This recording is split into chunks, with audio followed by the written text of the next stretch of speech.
Right, now we turn to security, and when it comes to safeguarding your highly desirable machine against the light-fingered, most bikers turn to weight, a really heavy padlock and chain. But for the car driver these days, there are alternatives that don't necessarily rely upon keeping the thief out of the car. Jeremy Clarkson explains. It's cold, I'm a long way from home, and it's raining. Now let's just pretend, just for a moment, that I'm a green-eyed monster from the sewers, a car-thieving moron. In circumstances like this, you can see what tempts such idiots. Looks like he's going to be away for a while, and let's face it, a BM does beat the bus. Now, it doesn't seem to matter what the manufacturers do with alarms and complicated keys and so on. Cars are easy to steal. You can add this one to the statistics.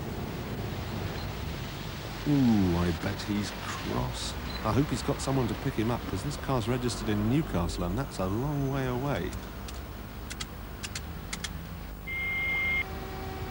Paging request accepted. Paging request accepted. Well, it's not a bad motor, this. Car phone, keeps it nice and tidy. Sure beats the hell out of walking, because the other day I had... What on earth is that? You are not an authorized driver. Auto tag has been activated. The vehicle will be disabled shortly. Abandon the vehicle after parking it safely.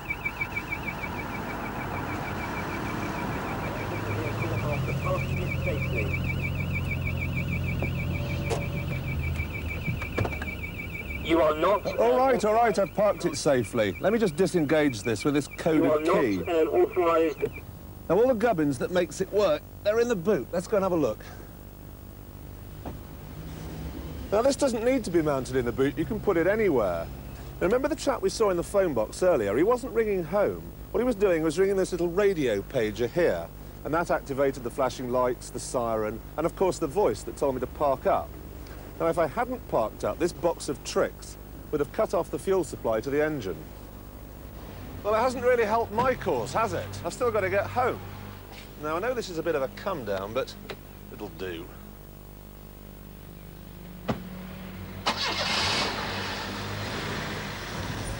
Now, I don't know whose car this is, but he's got to be a serious poser. He's got an aerial on the roof, and there's no car phone in here. What I didn't know at the time, what I couldn't have known, was that aerial was sending a distress message to a central control room.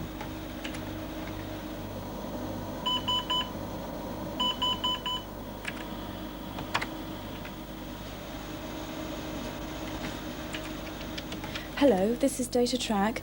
I've got a report of a stolen vehicle, registration G420 LHA. It's located on my screen north of Swindon. And once I was on that screen, I'd had it. All the operator had to do was keep reducing the scale of the map to gain a more accurate position. Spread across the country are a series of transmitters and receivers. The computer in the car calculates its position from 3 transmitters every second and a half, and this information is relayed back to base, wherever that may be. They claim an accuracy of 50 meters and that hundreds of vehicles can be monitored continually and simultaneously. He's come out of Cricklade on the B4040.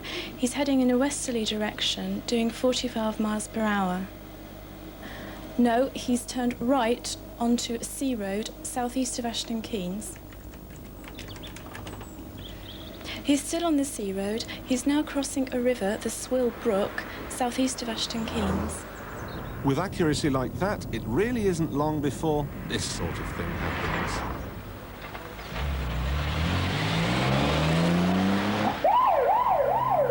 Man gets his car back, everyone lives happily ever after, the end. Well, not quite. You see, this system is now moving into the world of fleet management. Your boss could find out where you are every second of the day. And not just your boss either. Maybe even your wife.